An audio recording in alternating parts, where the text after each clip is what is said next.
नमस्कार, मैं सुदीप पंचविया। बजट पर चर्चा, केंद्रीय बजट पर चर्चा, केंद्रीय बजट की अच्छी बातों को आजकल भाजपा के दिग्गज नेता कार्यक्रमों के माध्यम से जनता तक पहुंचाने का प्रयास कर रहे हैं।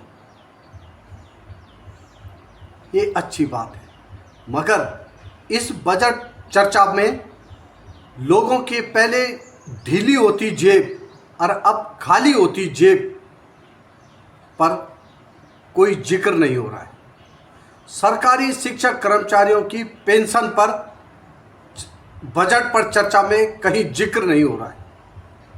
आखिर इससे बजट को कैसे अच्छा कहा जा सकता है, आज हम इस पर विस्तार से चर्चा करेंगे। इससे पहले आपसे छोटा सा अनुरोध, तीर चेतना के YouTube चैनल को सब्सक्राइब करें, लाइक करें और कमेंट्स के माध्यम से हमें सुझाव जरूर दें। जी हाँ, 23 जुलाई को एनडीए सरकार की वित्त मंत्री सीतारमण ने यूनियन बजट पेश किया। इस बजट को लेकर सदन में विपक्ष ने तमाम सवाल उठाए। मीडिया में जो बातें आई उसमें सत्ता पक्ष ने कहा कि बहुत अच्छा बजट, विकसित भारत के संकल्प को धरातल पर उतारने का बजट। विपक्ष ने कहा जी बजट कुछ नहीं, ये सरकार बचाने का बजट है। ये सत्ता पक्ष और विपक्ष की राजनीतिक कुश्ती है। ये हर बार होती है, हर बजट में होती है, सब कुछ सब देखते हैं। पर लेकिन आज हम आपको बताएंगे कि आम आदमी के लिए बजट में आखिर है क्या, और आम आदमी की स्थिति इस बजट से सुधरने वाली है या बिगड़ने वाली है या उसका क्या होने वाला है। सबसे पहले हम जिक्र करेंगे आम आदमी की माली हालत का।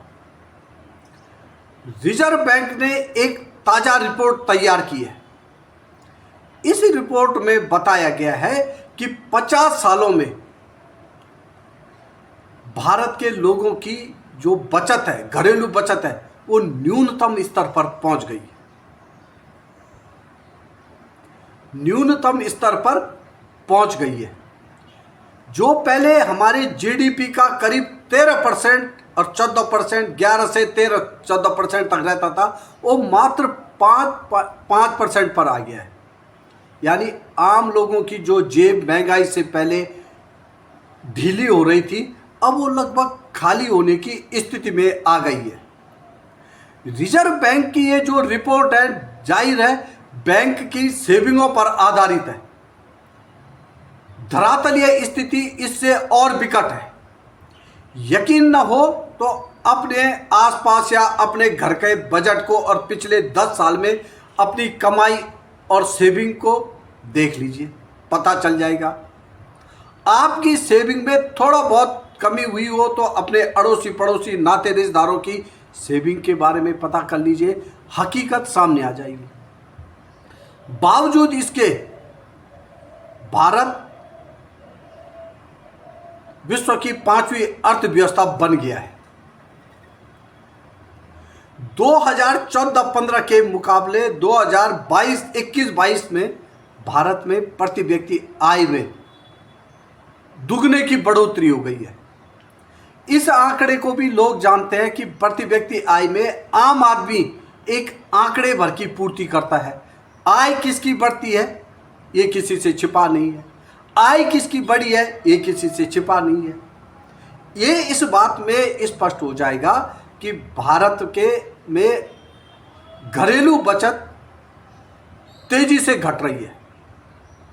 यही नहीं, बचत घटने के साथ साथ ही लोगों पर कर्जे बढ़ रहे हैं और कर्जे लेने की गति और तेज हो रही है।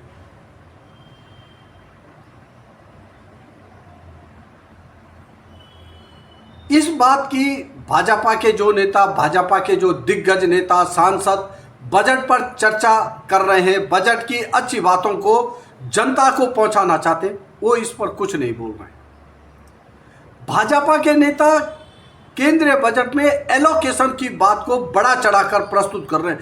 एलोकेशन हुआ है बजट में, अच्छी बात है। किसी राज्य के लिए, किसी योजना के लिए, गरीबी मिटाने के लिए, लोगों की आर्थिकी सुधारने के लिए अगर एलोकेशन अच्छा हुआ है तो ये अच्छी बात है। लेकिन इस बात को भी एड्रेस किया जाना चाहिए कि आखिर लोगों की बचत क्यों घट रही है। आखिर बजट पर चर्चा सरकारी शिक्षक कर्मचारियों की पुरानी पेंशन बहाली पर चुप्पी क्यों है।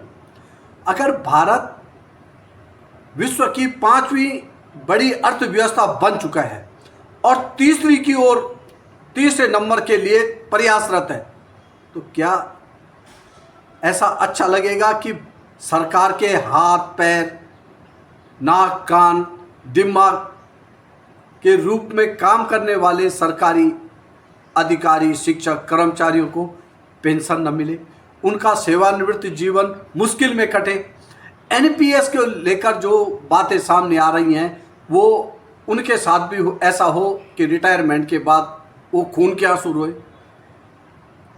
ऐसे कैसे हो सकता है कि भारत विश्व की बड़ी आर्थिक महाशक्ति बन रहा हो और उसके लोग गरीबी की ओर बढ़ रहे हो।